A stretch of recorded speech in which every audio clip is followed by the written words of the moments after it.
Descubra o portal da Câmara Municipal de Macaé. Nele você encontra informações atualizadas, agendas e serviços ao cidadão.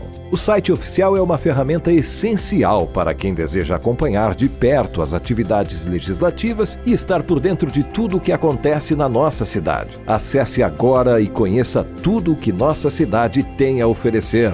O portal da Câmara Municipal de Macaé é um espaço dedicado à transparência e à prestação de serviços, facilitando o acesso a informações e promovendo a participação cidadã. Não deixe de visitar e explorar todas as funcionalidades disponíveis.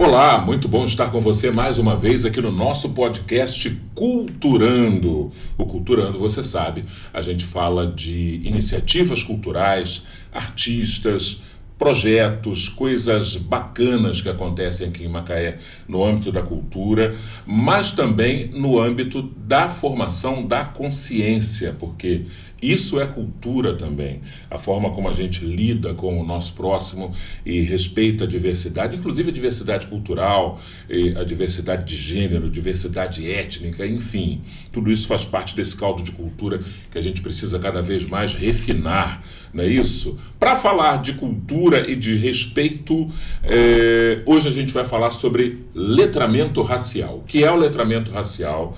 Em que momento a gente precisa dele? O quanto precisamos e não sabemos, e para falar sobre letramento cultural, está aqui, letramento racial, perdão, que é uma interface da cultura também. Com certeza. Eu estou recebendo aqui a Yaisa Santos, que pode-se dizer que você virou uma expert nessa temática, né, Yaisa? Bom ter você aqui. Obrigada, Silvio, pelo convite. Estou muito feliz. Falar sobre letramento cultural é algo que me deixa muito à vontade.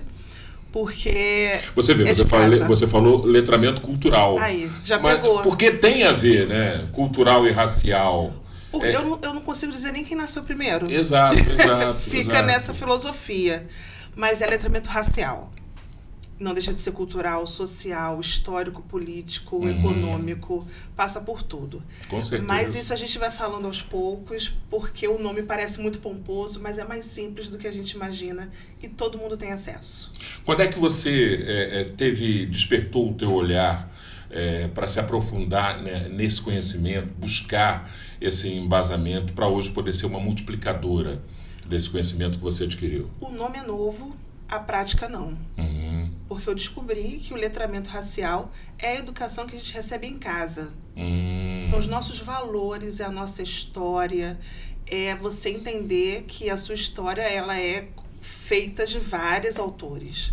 Não tem uma história única. Né? Tem um livro que fala sobre o perigo da história única. A gente não é feito de uma história única, nem nós e nem o nosso país. Então, quando você começa a entender que você tem possibilidades de ouvir, entender, ler outros autores e que os autores podem ser os seus pais, seus avós, até onde você conseguir na sua família, é isso que te faz hoje. E é esse o caminho que você vai poder escolher seguir. Porque se a gente não sabe o que fomos e o que foi feito para chegar até aqui, qualquer lugar que oferecer vai estar bom, né? Então, dentro desse conceito, quando a gente volta no tempo, aqueles que podem, né, que têm a memória, que possibilita voltar num determinado tempo da sua vida, ou quando a gente vê histórias, ou filmes, ou documentários, e se depara com aquelas tradições da transmissão oral, das histórias que uma geração passava para outra, avós, bisavós, lá nas aldeias, na África, exato. Nos rincões do Brasil, nas senzalas. Isso era letramento o tempo todo? O tempo todo. O letramento é o letrar, é o conhecer, é o aprender. E a gente aprende muito com os mais velhos e quando a gente passa para os mais novos, aprendemos de novo. Porque a gente se ouve, a gente fala e tem a retórica. Reflete, né? Reflete. E eu sempre uso uma expressão olhos atentos. Eu não falo nada novo, Silvio. Tudo que eu falo já está dado, está tudo aí. Mas é igual aquela pirâmide, a gente só olha o topo. E o restante, é esse o restante em que foi construída uma política de apagamento. Porque conhecimento é poder, e isso não é uma fala ilusória, é poder mesmo, porque com esse conhecimento é que eu posso me colocar de forma diferente, numa posição diferente e fazer com que o outro me respeite, porque eu estou me respeitando. E assim eu consigo olhar o próximo da mesma maneira que eu me olho. Eu vejo beleza no outro porque eu vejo beleza em mim. Eu respeito o outro porque eu me respeito. Eu sei da história do outro porque eu conheço a minha. Então é a partir de nós é que a gente vai conseguir atingir o outro. Então, por isso que na Secretaria de Igualdade Racial a gente começou com os servidores. Fazer o dever de casa para depois a gente poder passar para o público. Nós atendemos todos, né? E precisamos ter esse letramento, que não é só para preto. É para todo mundo, que todo mundo tem uma ancestralidade, uma história, uma cultura, enfim. A Yaisa falou aqui, Secretaria de Igualdade Racial, ela é dos quadros da Secretaria, ela é uma adjunta, né? Exato, não. Ela é uma secretaria plena. É uma secretaria plena. Certo. Maravilhosa. De igualdade racial. Exatamente. Que é uma secretaria que trabalha essas questões junto à sociedade, ela procura ser um órgão de governo voltado para a discussão dessas temáticas e abraçando as populações que queiram discutir isso tudo. Você começa esse trabalho a partir da Secretaria de Igualdade Racial. Sim. E aí você começa a percorrer órgãos da prefeitura interagindo e dialogando com servidores. A princípio. Como é que tem sido, como é que foi inicialmente, como é que tem sido essa jornada? Esse dever de casa está sendo uma experiência única, porque a gente se depara com muitas dores, a gente se depara com muitas declarações importantes, muito pessoais, as pessoas se abrem, e aí depois eu vi a necessidade também de procurar me especializar em psicanalismo, porque eu precisava entender que eu estou falando sobre algo que é muito pessoal. É um problema social, estrutural, mas que mexe muito, de forma muito pessoal com a gente.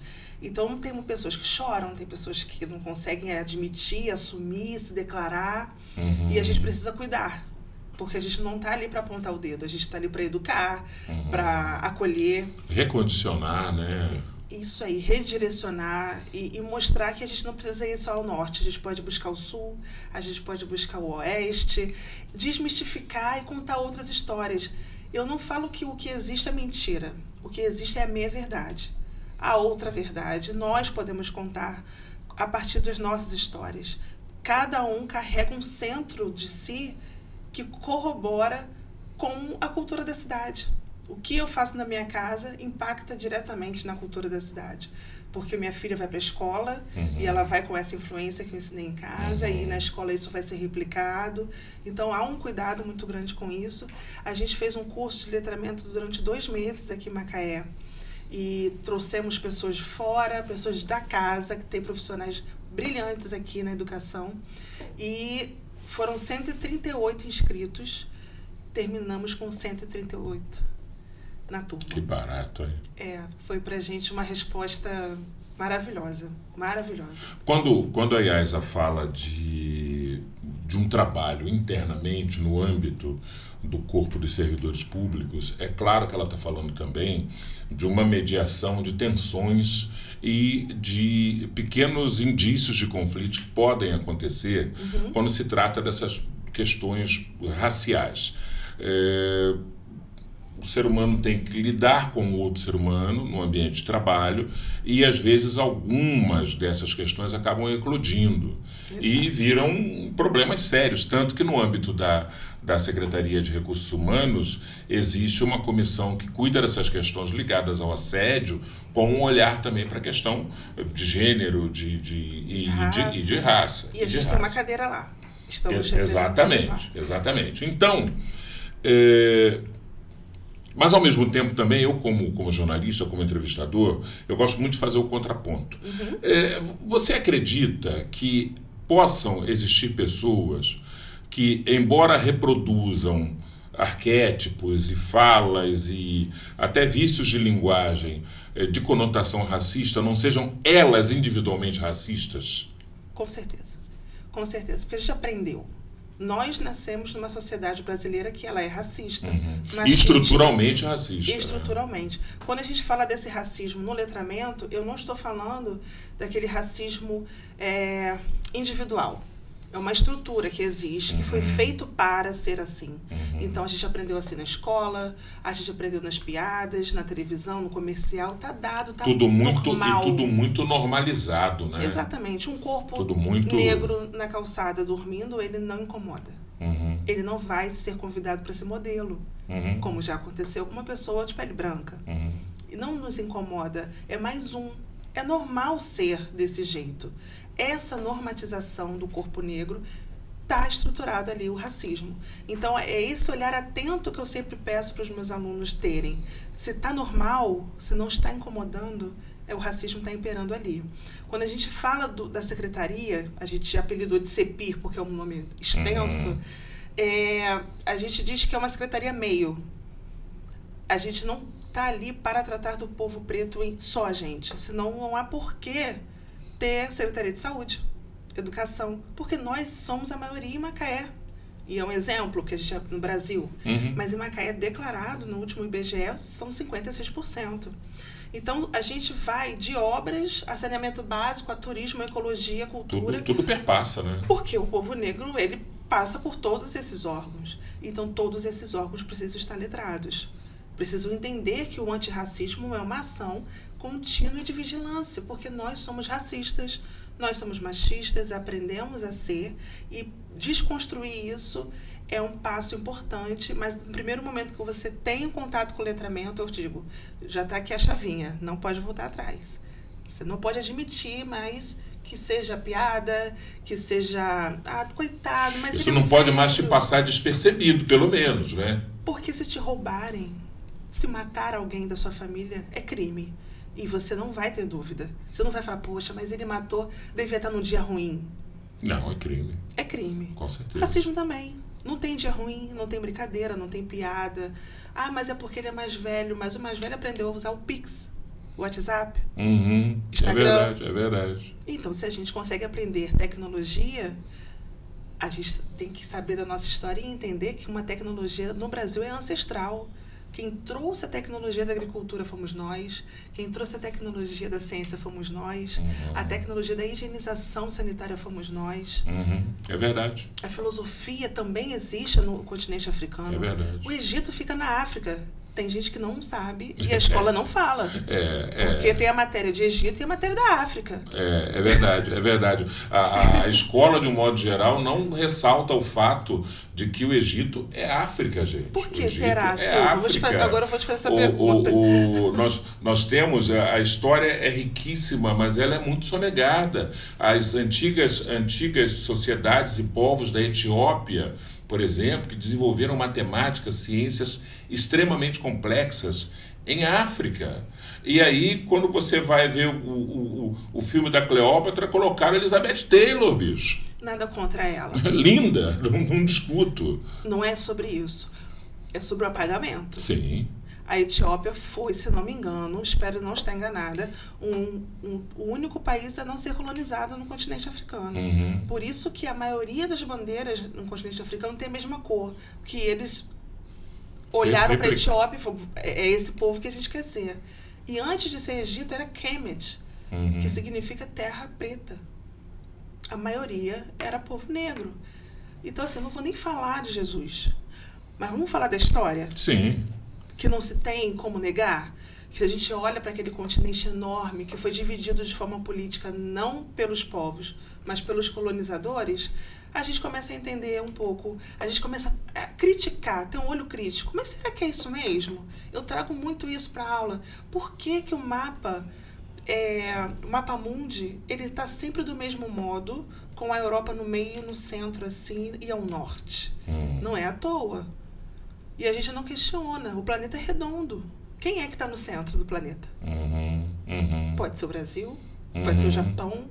Ou seja, ele é olhado de uma perspectiva muito... A história é única. Peculiar, né? De quem traçou, de quem desenhou a história. Exatamente. Então ele é sempre olhado daquele ângulo, é verdade. E esse eurocentrismo, ele vem até hoje, principalmente na educação. A forma como a gente estuda a história é uma forma eurocentrada dos navegantes, né, dos colonizadores para as colônias. Sempre retratados como heróis, né? E essas colônias não tinham nada antes. O Brasil foi descoberto. Né? E aí a gente vai fazendo esse exercício de autocrítica. Cara, então será que isso eu fiz e não era legal? E depois fazendo a autocrítica com a visão do mundo. Por que eu aprendi e nunca questionei? Por que eu não aprendi isso e nunca quis saber? E hoje a gente tem muito acesso, né? Mas a gente precisa colocar o que a gente quer buscar. A gente, a bem da verdade também, a gente passou pela mão de professores que também não tiveram hábito de questionar, né? E não se formaram questionadores também. Não foi ensinado. Não foi ensinado. Não foi ensinado. E óbvio que antes era muito mais difícil ter outro tipo de pesquisa, né? Mas até hoje a faculdade de pedagogia que eu fiz, ela é eurocêntrica. Não existe filosofia africana.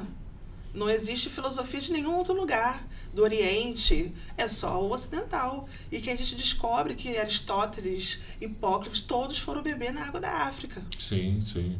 E foram replicar. E aí, a história válida é apenas uma. Então, é muito interessante as reações. Cada um tem uma reação quando ouve essa forma de olhar o mundo, que eu falo, não existe mentira, existe uma forma de contar. Eu posso falar para você, a minha filha vai trabalhar no fast food para poder saber o que é a vida. Mas eu não vou te contar que esse fast food é no Canadá, que ela foi fazer um intercâmbio. E você que ouviu isso sem os olhos atentos vai falar... Fica muito romantizado o negócio, não, vou botar ela ali, perto daquele supermercado aqui em Macaé, e aí ela vai ver, porque por ser fulano, que é rico, e conseguiu e fez isso com o filho dele, eu vou fazer com o meu também. Se tem que acordar cedo, eu vou acordar também. Mas 24 horas não é para todo mundo. Porque se eu vou de carro e você de ônibus, quem vai chegar primeiro, com mais calma, com qualidade, com menos risco de violência, enfim... esse olhar atento o tempo todo a gente tem que ter para a gente saber pisar, para a gente saber quem nós somos e não negar a nossa cultura, que fica também de forma menosprezada. Ela só ganha quando os outros começam a monetarizar e aí ganha dinheiro com a gente. O samba enredo nosso, o nosso carnaval... Praticamente não é mais nosso, né? Quase. Pois é. Não é mais nosso. Tudo é questionado, né? Virou um... Tinha um samba aquele samba do Império Serrano, do Bumbum Paticumbum. Ele já questionava isso quando ele fala, né? Super escolas de samba SA. Putz, o cara tá lá nos anos 80, já dava esse toque, ó. Esse negócio. Mas será que todo mundo teve um ouvido atento? Tá escapando da nossa mão. Exato. Exatamente. E você quer aprender a história do Brasil, ouça todos os sambas enredos. Principalmente da década de 80 para trás. Por favor. É tão gostoso, é tão bonito e é tão edificante, é tão pedagógico. Primeiro leia como se fosse uma poesia, depois você ouve, porque a bateria dá aquele molho. Se você puder, tiver a oportunidade, tiver acesso, busque as sinopses. Por favor, para entender. Busque as sinopses, se puder encontrar. Os apontamentos.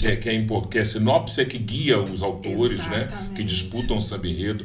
E aí você vai ouvir sambas maravilhosos dos anos 80, dos anos 70, que são aulas. E até os sambas que não ganharam, e que a gente canta com os pagode. Sim. São perfeitos. Eu falo, gente, como é que não ganhou? Mas olha qual que ganhou. É maravilhoso. O negócio era bom para chu. Antes da gente entrar no teu treinamento, eu ainda queria falar mais uma coisa que é importante, testemunho pessoal. Alguns anos atrás, eu estava no Rio de Janeiro conversando com um grupo de amigos da antiga, né? Da época de moleque. E aí eu falei sobre os irmãos Gama, né? Sobre os irmãos Gama, não, perdão. Tem o Gama também, Luiz Gama, mas não era do Rebouças. Eu falava sobre os irmãos Rebouças, né? Um dá nome ao túnel que vai do Rio Comprido para a Zona Sul e outro dá nome à galeria que vem.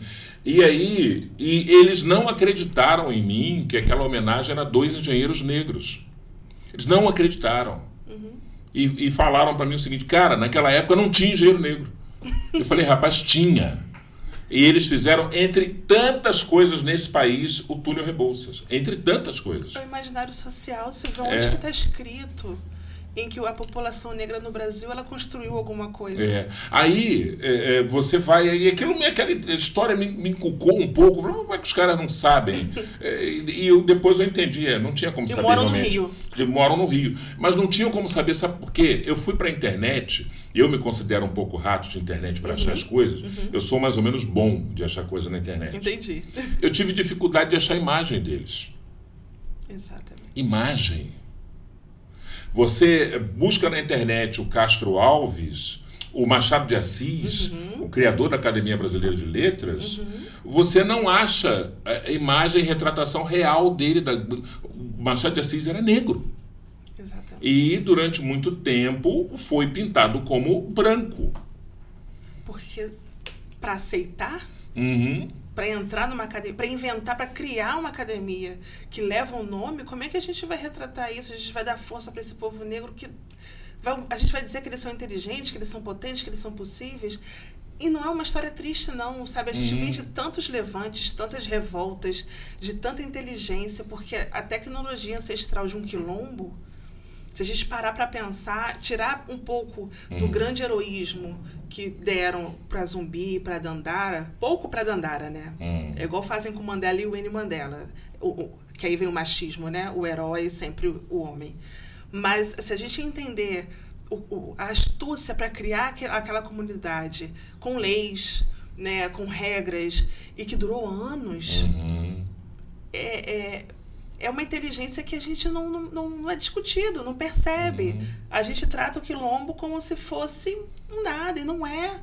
Era tática de guerra. Era uma estrutura social muito bem fundamentada, né? Exatamente. Com moeda, tinha moeda própria. Eles criaram uma política, um país, né, liberto. Um micro-organismo dentro de um país que não aceitava eles como humanos. E aí quando alguém tenta discutir, mas ele escravizava. Mas ele não sei o quê. Mas ele era cruel. A gente não tem esse registro real, primeiro. Isso não quer dizer que não pudesse haver arbitrariedades. Claro. Fique claro. Não estamos falando de santos. Não estamos falando de santos, estamos falando de seres humanos. Exatamente. Né? Mas busca-se deslegitimar atacando o protagonista. Mas ataca da forma como eles faziam conosco, né? Sim. E dizem que não existia. Sim. É o racismo reverso que não existe, é essa maneira que eles fazem. Não, mas havia escravidão no quilombo. Ok, então é porque do outro lado havia, mas estava tudo certo. Poderia. Sim. No quilombo não podia. Exato. Mas a escravidão não nasceu no Brasil.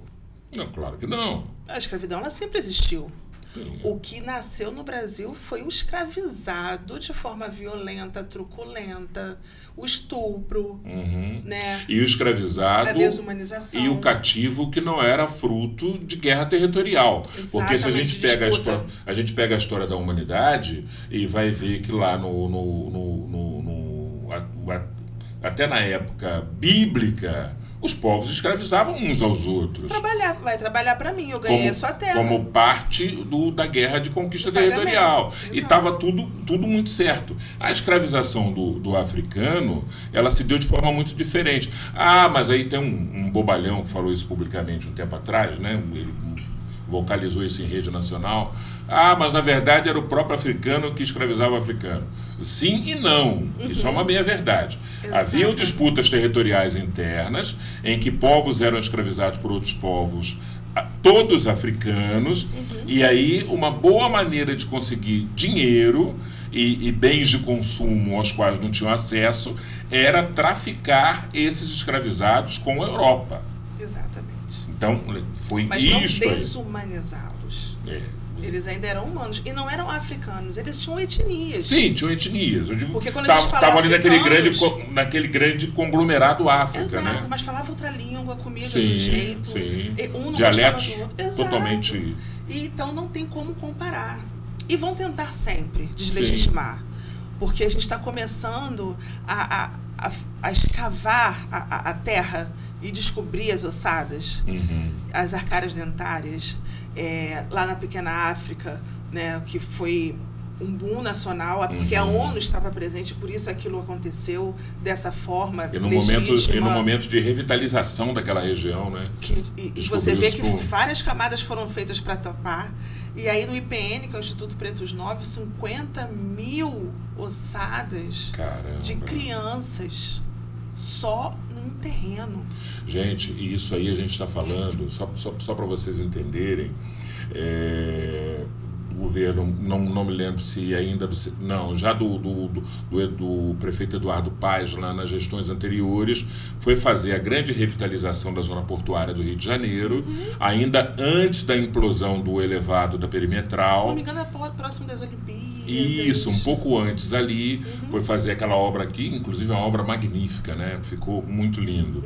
Descobriu-se, sem querer, um achado arqueológico fantástico, que foi um cemitério improvisado, onde eram sepultados escravizados que acabavam de chegar ali mesmo, na beirada, ali na Praça Mauá, que era gente que vinha, que já embarcava doente. Silvio. Muita gente morria de peste bubônica, de tuberculose. De tudo. De ali era mangue, né? Toda sorte de doenças. E vou te falar, não é um cemitério, é um lixão. É um lixão, né? Porque onde achava também as ossadas, achava louças quebradas, espinha de peixe. Então nós não éramos humanos, a gente era mais um produto. Um produto que era o mais valioso na época da colônia.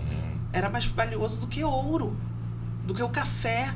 Ter um homem escravizado, uma mulher, uma criança escravizada, era sinônimo de alta patente. Então, era uma moeda de troca muito valiosa. Tanto que, quando a abolição veio, eles exigiram um dinheiro. Assim, pô, e agora, como é que a gente vai trabalhar? E o Estado brasileiro os indenizou. Exato. O Estado brasileiro os indenizou. E a indenização é até hoje.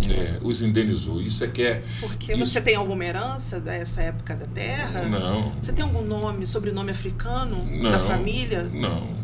Indígena? Não sei. Eu, por exemplo, não sei. A única referência que eu tenho um pouquinho é de sul do estado do Rio de Janeiro só. De onde, obviamente, vêm os meus sobrenomes, apenas isso. Antes disso... E um sobrenome que questiona, porque dos Santos, da Silva, dos Oliveiras, Sim. a gente já entende que a história conduz para que isso fosse o nome dos senhores, né? Senhor de engenho. E a história vai desenhando dessa forma. Então, o Brasil foi construído dessa violência com os povos originários, dessa violência dos povos que foram trazidos de África. E essa mistura, essa democracia, esse mito da democracia racial, somos nós. Então, nós temos esse DNA todo, mas não temos a herança que importa, que é o sobrenome, que é a história, que são terras. Que é o quinhão. Né? E eu não estou falando do dinheiro de hoje, eu estou falando da nossa história, do acesso a elas. É igual pessoas que eu acho maravilhoso. Caramba, eu descobri, né, minha família veio de um lugar, de Portugal, e vai lá e está lá a história. A gente não tem. Foram 12 milhões e meio de seres humanos escravizados que saíram de África. 12 milhões. A cidade de São Paulo tem 11. Foram 12 milhões. São 12 milhões de pessoas que a gente não sabe o nome, a cultura, o que comia, eram crianças, grávidas, mulheres, idosos. E 2 milhões morreram no mar. Não necessariamente estavam mortos antes. E viraram comida de tubarão. Ah, mas tubarão não come gente. Meu amor, estava ali, um corpo boiando. Eles começaram a comer e mudou a rota. Por onde eles não andavam, o tubarão começou a andar para seguir os barcos, né, os navios. Criou-se o hábito, né? Criou-se o hábito. Então, a escravidão mudou a órbita do planeta. Assim. O peso do planeta, ele está pendendo para um lado. Então, assim, são 350 anos em que apenas 20 tem da Lei 10.639, que é uma lei federal que obriga a contar essas histórias. Não é cultura apenas, não é só feijoada, capoeira e samba. É história. Que eu amo, mas é a ciência, a filosofia, os matemáticos, as mulheres que fizeram a matemática para o foguete e para a Lua. Enfim, o óculos 3D, o elevador, o micro-ondas. A gente tem várias descobertas e criações e que não é falado. O túnel, o bondinho, a vassoura, a caneta, são tecnologias que a gente tem, a agricultura, e a gente come hoje afro, indígena. A família se reunir na cozinha é uma cultura africana. A cozinha ser quase o coração ali da casa, se reunir no domingo com a família, sabe? O tipo da comida, o tipo da agricultura que a gente tem, a maneira como a gente se relaciona. Na maioria das comunidades, o tio não é sanguíneo. É o tio da padaria que fica olhando fulano porque a mãe foi trabalhar. É a tia que é vizinha, é a avó que vira mãe. Isso é comunidade. Isso é o verdadeiro Umbutu, que ficou agora, né? Virou camisa, mas é o que eu sou porque nós somos, uma aldeia que cria uma criança, a gente não cria uma criança sozinha, é porque a gente tem esse pertencimento mais alongado, mais alargado. E a pedagogia, a educação brasileira precisa se alargar. Essa cultura periférica precisa entrar para a educação social, para que essas crianças se vejam, se reconheçam e se autorizem perante a sociedade como uma pessoa digna de viver. E quando a gente fala da criança, é muito bacana, é muito importante ter a atenção para a formação da cabeça da criança, porque com a palavra você pode elevar a autoestima e formar alguém ciente de que ele pode, ou você pode destruir uma autoestima e formar alguém com um peso demasiado nos ombros. Então a palavra é muito importante. Pai e mãe sempre. Cuidado com aquilo que falam com seus filhos. Perfeito. Joga para cima, joga para o alto. Você Conta pode. História. Você é bonita, você é bonito, você é capaz, você consegue. Não joga para baixo. Não use frases do tipo, isso não é coisa para você, isso não é coisa para gente. Não fala isso. Porque essas palavras incrustam na mente e ficam ali. E para retirar um processo, às vezes, muito doloroso, penoso, lento, quase infrutífero, às vezes. É um apelo que eu sempre faço. E eu me pego num exemplo da minha afilhada, lá no Rio de Janeiro, que tem uma menina linda, maravilhosa, que escreveu o 2º livro na escola, com 11 anos de idade. E quando ela tinha seus 5 anos aproximadamente, 5 para 6 anos, sentada brincando no tapete da sala ali e com a televisão ligada, ela levanta a cabeça e vê a Maju Coutinho no Jornal Nacional. E aí ela vê a Maju Coutinho, aí ela levanta do tapete, bota a cara lá encosta quase a cara na televisão, e isso a minha afilhada observando. Ela ficou olhando, uns 2 minutos mais ou menos ele olhando, virou-se, foi até em direção à mãe, mãe, olha. E ela ria de felicidade. Sabe? Isso tem, eu já contei essa história aqui uma vez, e eu sempre conto para todo mundo, porque isso me diz muito sobre o que é autoestima e sobre o que é representatividade. Imagina o que passou na cabeça da sua filhada, da filha da sua filhada, durante esses 2 minutinhos que ela olhou para Maju. Ela viu alguém igual a ela num lugar de um destaque absurdo. A televisão, o destaque maior da nossa casa, continua sendo. Com tudo ainda era. E entender que existe uma pessoa naquele lugar falando de igual para os outros, mesmo que a gente sabe que nos bastidores não é tão assim, mas só de estar aparecendo ocupando em horário aquele nobre, espaço, né? E assim, foi embora a Glória, hoje temos a Maju. Isso. E só. É muito pouco, né? É muito pouco. Que bom nós temos. Pro tamanho daquele universo todo é muito pouco. Somos 53% no Brasil e 56% em Macaé. Não é possível que não tenham outras. Também, a gente não quer tirar o lugar de ninguém, mas a gente também quer ocupar um lugar que nos pertence, porque a gente sabe fazer, mas precisa dessa motivação, sabe? O que a gente faz com os nossos filhos quando são pequenos para ir para a escola? A gente só entrega a mochila e dá um beijo e vai com Deus? Não.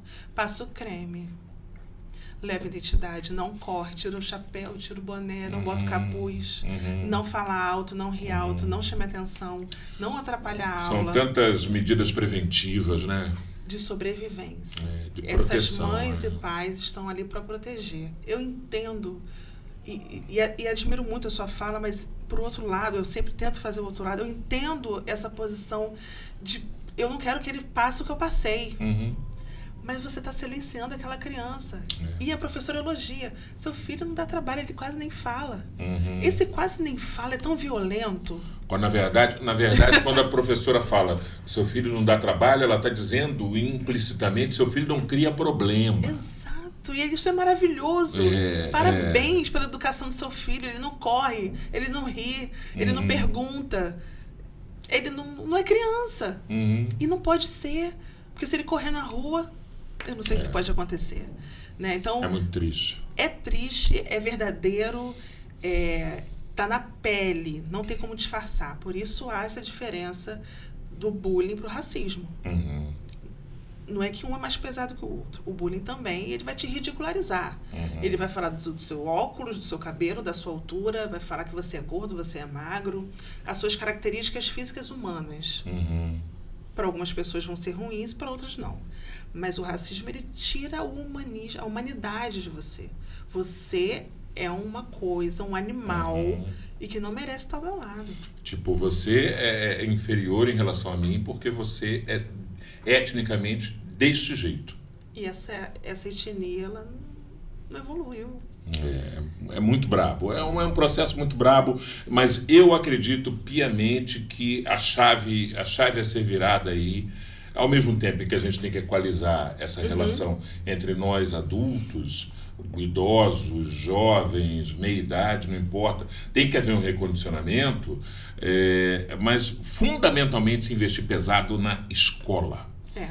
No ambiente escolar, na formação do ambiente escolar. Falando nessa coisa de equalizar as relações e recondicionar pessoas, nessa tua caminhada do letramento racial, indo aos espaços, indo falar com pessoas, com empresas, com funcionários da iniciativa privada, iniciativa do poder público, terreiros, com quem você mais se depara e que te espanta ou ainda te espanta? Olha, tem o espanto no bom sentido e no em ambos, ruim, né? No bom é quando você termina, vem aquela senhora posturada que você fala, nossa, com os olhos marejados, falando, eu nunca ouvi falar isso sobre mim. Poxa, se eu soubesse 1/3 disso, talvez eu não teria passado o que eu passei. Muito obrigada. É um espanto, né? Por ser uma pessoa mais velha, por ser uma pessoa letrada socialmente, no sentido de que tem alguns outros conhecimentos técnicos, enfim. Tem a sua formação. Tem a sua formação, mas tem a mesma dor que nós. Ainda com um currículo imenso. E, por outro lado, aqueles que debatem e dizem que também não é assim. Continuam. E eu digo, olha só, eu não vim mudar a cabeça e a opinião. Eu vim te dar acesso. Mas a escolha é sua. Escolher ser ignorante, ser racista, é uma escolha sua. Você não pode praticar o crime. É isso que eu estou dizendo aqui para você. Pensar ainda não é crime. Então, você pode pensar, você tem o direito de não gostar, mas você não tem mais o direito de criminalizar o seu pensamento. Você não pode mais chamar de qualquer jeito, tratar de qualquer jeito, porque é crime, não é porque a gente não quer, é porque é crime. Então, há esses embates dos olhares, do respirar fundo, e tem pessoas mesmo que verbalizam e com um lugar de não tem vergonha mesmo, sabe? Eu fico, como é que você tem coragem de falar em meio a tanta gente? E tem, porque é normal. Tivemos pessoas representativas em instâncias muito grandes no país em que colocou isso numa normalidade absurda e que a gente não vai conseguir em pouco tempo colocar todo mundo de volta para os bueiros, não. Vai ser difícil. Então, enquanto a gente não consegue isso, vamos letrar os nossos. Vamos instrumentalizar. Eu gosto de falar conhecimento ao invés de educação, porque a educação fica muito no âmbito escolar, social. Mas o conhecimento é no bar, é na capoeira, é no jongo, é no terreiro, é no samba, é no domingo na casa da avó.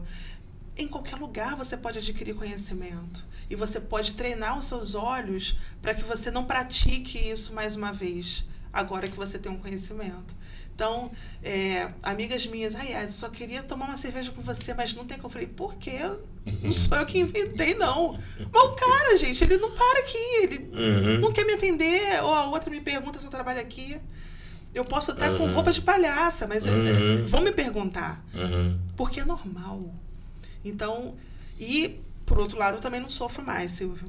Já sofri quando mais nova. Mas você concorda que exemplos como esse aí você trabalha aqui, ou você pode pegar não sei o que para mim, na verdade você não trabalha ali, você é mais um consumidor igual aquela pessoa que está te abordando. Mas você não concorda que isso também decorre muito de uma visão histórica consolidada na sociedade? E aí, eu mais uma vez faço o advogado do diabo em favor dessa pessoa, na verdade para dizer o seguinte, que muita gente tem uma imagem já tão consolidada e uma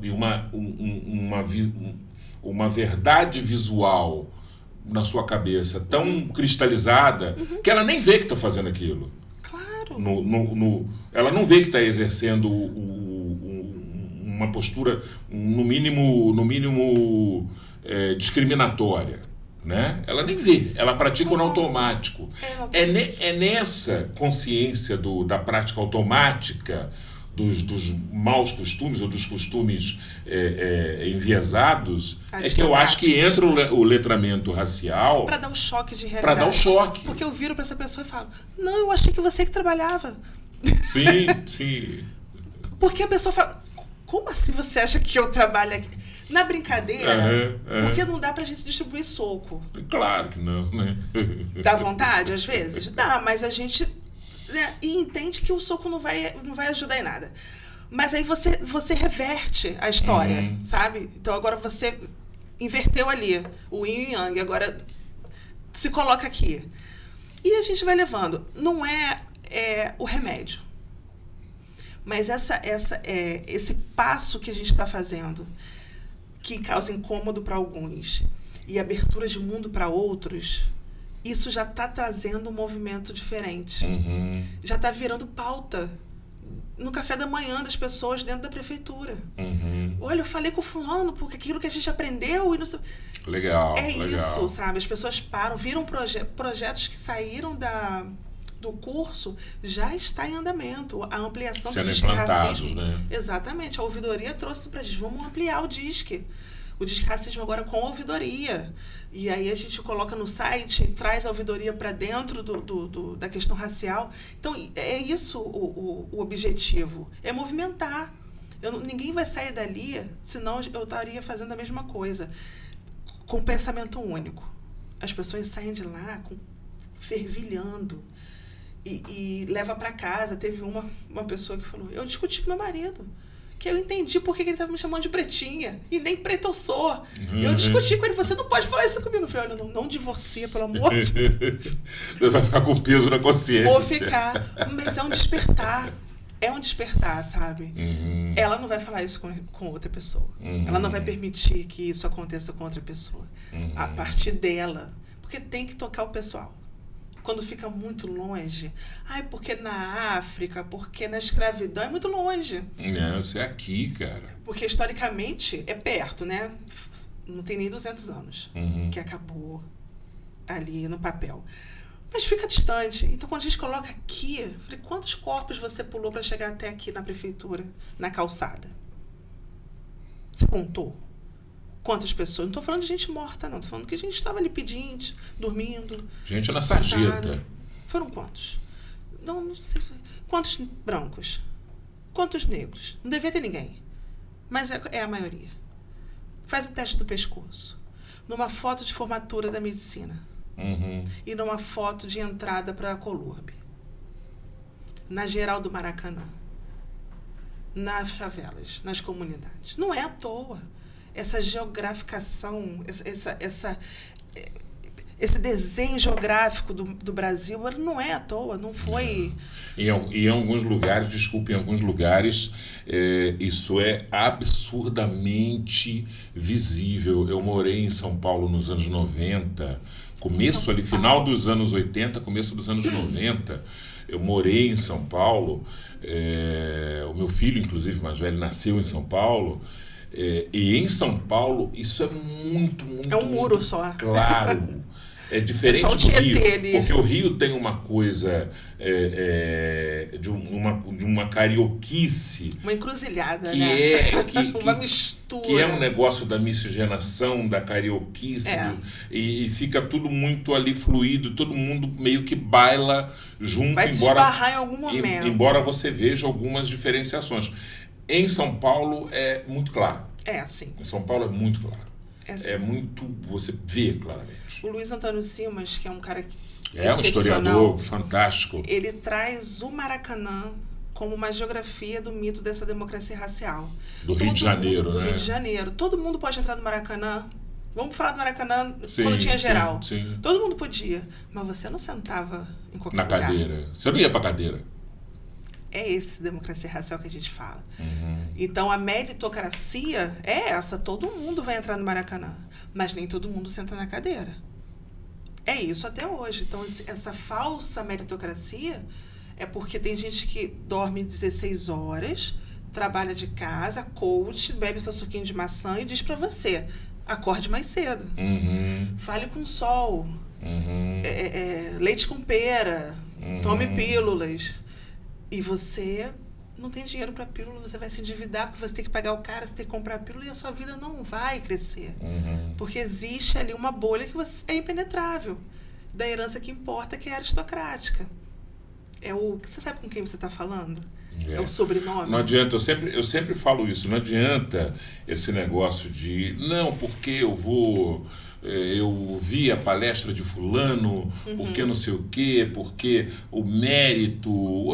Não existe meritocracia, gente, não existe meritocracia quando as pessoas não partem no mesmo ponto. É isso. Quando elas não partem no mesmo ponto, quando elas não partem da mesma estrutura muscular. Uma não corrida, come a mesma comida. É uma maratona, mas se você é um subnutrido, você pode ser colocado na linha de partida, junto com todos. Mas se você não tem nutrição, não tem musculatura, fibra muscular e resistência, você não chega. Se você vai à escola só para comer... Exatamente. Então, essa coisa... mas tem um fulano que morava lá em... não sei o que, na biboca lá, e hoje em dia ele é isso. Ele é um para cada grupo de 500 mil. Gente, a gente teve o Obama conseguiu, mas ele era comparado com o macaco mesmo presidente, tá? Sim, ele sofreu racismo horrores. Mesmo. Não é social. Era questionado, inclusive, a nacionalidade dele, porque ele nasceu no Havaí. Diziam que ele não era americano. Tudo era questionado. Diziam que ele não era americano. Exato. E o sobrenome era Hussein. É Hussein, né? Obama já tem. Barack Hussein Obama. Os caras não é americano. Por favor. Eles tentaram deslegitimá-lo de tudo quanto foi maneiro. O tempo inteiro. Ele, a família, a Michelle, todo mundo. Sim. E a gente está falando lá de fora porque aí é inquestionável, né?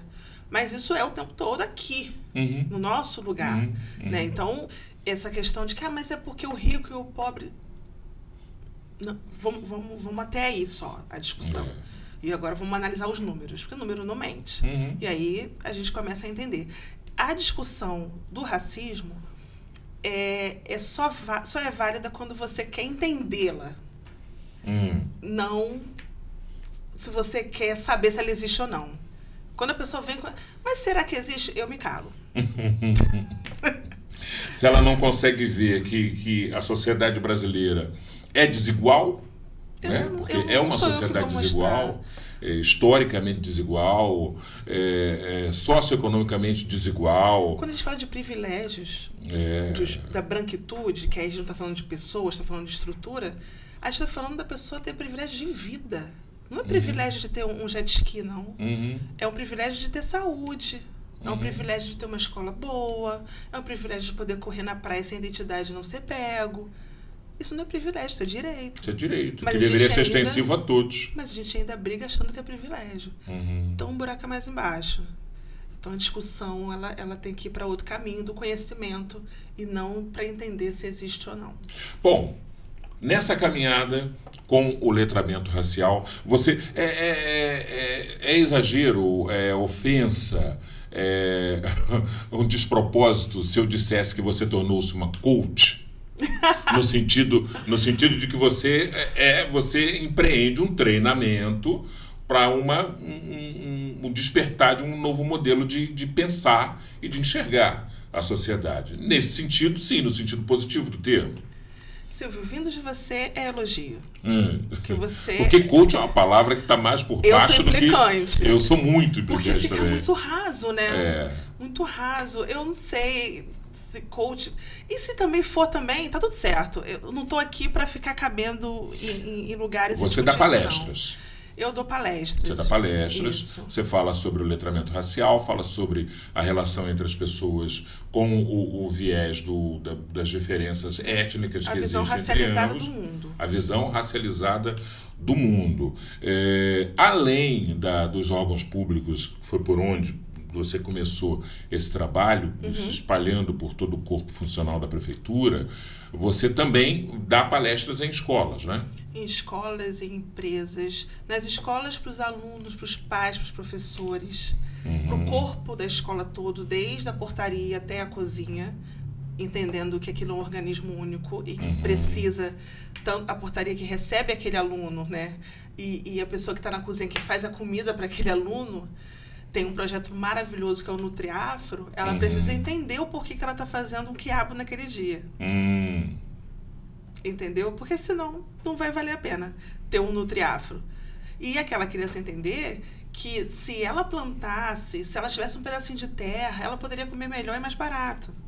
Porque quando dizem pra gente comer melhor, a fruta orgânica é o meu rim, mais a metade do coração, né? Quanto mais saudável, mais caro fica. Mais caro fica aí no varejo, né? E nós, com essa visão eurocêntrica, quando a gente ganha um dinheirinho a mais, a gente quer levar o nosso filho no fast food. Porque é socialmente aceito.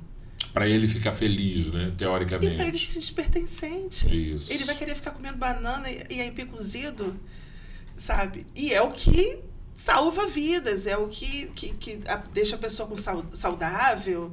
A gente entender que quando eles colocam um preço e fica exorbitante, é porque é bom. E a gente tem condição de fazer. Então, vamos fazer em casa. Vamos comer melhor em casa. Vamos abrir menos e descascar mais. Isso é letramento racial. Quando a gente entende que a nossa tecnologia, que a nossa avó colocava banho de porco, ao invés de colocar óleo, ela estava certa. Quando ela de manhã ela comia aipim, ovo cozido, batata doce, ao invés de pão, ela estava certa. Aí tira isso, vamos colocar pão na... Quando vai tirando da gente, vai empurrando, e é mais barato nessa cesta básica, né? Industrializada é muito mais barato do que tudo o processado, natural. tudo doido, né? Exatamente. Ruim, pachu. Exatamente. Em termos de nutrição, extremamente pobre. E a gente plantou café nesse Brasil inteiro. E não temos um pedacinho de terra. É muito doido, né? A gente precisa criticar. É muito doido. E entender a história. Yaisa, quem quiser conhecer mais o teu trabalho, te chamar, a Yaisa está à disposição, ela está disponível para você, por exemplo, convidá-la, a sua empresa, o seu grupo social, a sua entidade de classe. Entidade de classe, muito importante a entidade de classe. Você que congrega aí os patrões, os representantes das empresas, em qualquer setor, serviço, indústria, comércio, é muito bom começar a condicionar um pouquinho o teu pessoal, porque a gente vai entrar numa nova... Eu acredito muito nisso. Talvez eu não consiga ver isso, talvez eu não consiga testemunhar, mas a gente vai chegar numa nova era em que eu acredito muito que essas relações vão ser equalizadas. E as pessoas precisam estar prontas e preparadas para essa, vamos chamar, revolução não dos costumes, mas dos relacionamentos. As pessoas precisam estar prontas para isso. Então, entidade de classe, está aqui a Yaisa pronta para falar um pouco com a tua turma aí sobre o que é importante que ele saiba e que ele transmita para os seus comandantes, para os seus funcionários. Quem quiser te chamar para te ouvir, faz como? Procura onde? Tem Instagram, @Yaisa Santos. Yaisa com Y. YAISA Santos, tudo junto. @Yaisa Santos. Isso. Tá no Instagram, fácil de achar, não tem muitas Yaisas por aí. Papai caprichou. E tenho também o número de telefone, tem e-mail, toda a prefeitura através da igualdade racial. É fácil de achar, de localizar. O Silvio tem meu número. Isso. Procure o Silvio. Não, e entrou, por exemplo, lá no site da prefeitura, tem lá a Secretaria de Igualdade Racial, tem os telefones de contato, e-mails. Endereço, tudo. Não tem como perder. E eu tô tentando ir para tudo quanto é lugar, Silvio. Aonde tiver pessoas, precisamos letrá-las. Pessoal das universidades também, é muito importante receber uma aula, receber uma palestra, porque é outro espaço também de muita atenção às vezes. Sim, e que precisa beber um pouco dessa fonte. Principalmente depois do advento das cotas, né? Que aí a gente precisa pensar na permanência desses cotistas e como está sendo essa permanência deles dentro desse lugar tão prestigiado de conhecimento, mas que não reproduz a nossa cultura. A gente não se vê nesse lugar de conhecimento porque nós não estamos nos livros, nas paredes, enfim. Então, precisamos nos ver. E aí, quando chega a cota, vem gente pegar carona, né? Ai, a gente vai falar sobre isso. Não, melhor não, porque isso teria que ser outro podcast. É um outro só podcast. Só para falar dos sem vergonhas, Larissa, corta para mim aqui. Só para falar dos sem vergonha picaretas que ficam pegando carona em cota racial, dizendo que tinha um tataravô negro. Pois é, cara. Que gente pilantra. O Black Card, né? Minha bisavó, enfim, nesse momento... Ele desenterra lá um parente negro. E vou falar uma coisa aqui, um spoiler do letramento. Cotas raciais não foi a primeira política de cotas do Brasil, tá? E não é a única, vigente. A primeira foram as capitanias hereditárias, vão lembrar? Aula de geografia, de história. Verdade. Não foi? Recortou tudo bonitinho que ali. A nobreza se deu bem ali, né? Não vou falar mais não, mas vocês estudaram isso. Todo mundo estudou. A nobreza se deu bem ali nas capitanias. E ninguém criticou. Gente que não tinha nada ganhou um quinhão fabuloso de terra. Países. Pernambuco era uma capitania. Pernambuco inteiro era uma capitania hereditária. Pois é. Eram cotas ou não eram? Eram cotas. Alguém questiona? Cotas de fazendeiros, cotas de terras, cotas... Enfim, é só pra gente ter esse olhar atento. Só digo uma coisa, tem herdeiro aí andando de Ferrari até hoje por conta dessa grana do Império. Não é Petrópolis que eu digo. Tem gente até hoje surfando, tem essa excrescência desse Laudêmio, lá de Petrópolis, né? Da Orleans e Bragança. Exatamente. E é uma turma picareta. Mas é o nome que importa, é a herança que garante. Enfim. Esse é um assunto que merece mais 2 podcasts, porque me chama que a gente volta, a gente vai falar conversa. com certeza. É muito bom. Yaisa Santos, queria te agradecer muito a presença aqui, essa aula, essa instrução que você trouxe pra gente.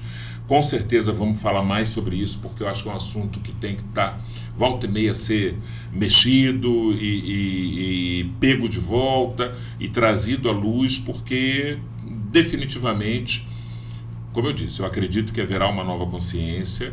Talvez eu não esteja vivo para ver, mas acho que vai ter um novo equilíbrio, mas ele só vai surgir da persistência da gente discutir e ser, como dizia o Rui Seixas, aquela mosca na sopa.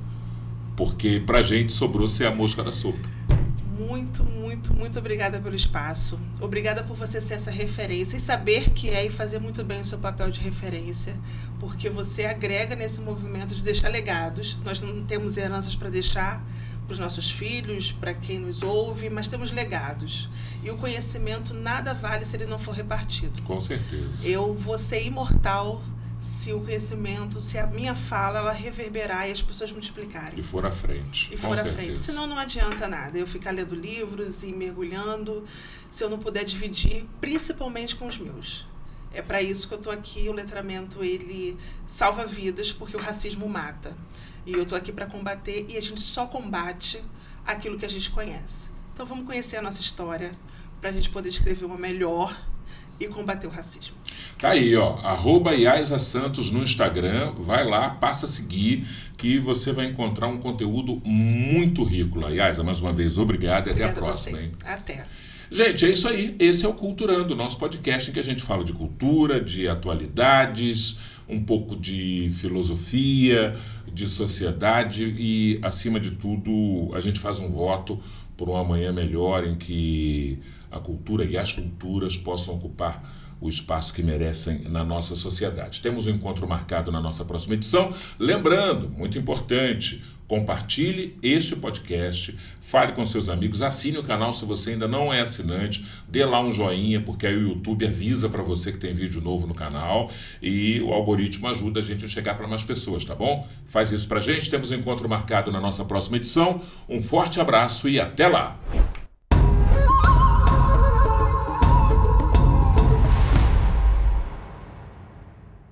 Descubra o portal da Câmara Municipal de Macaé. Nele você encontra informações atualizadas, agendas e serviços ao cidadão.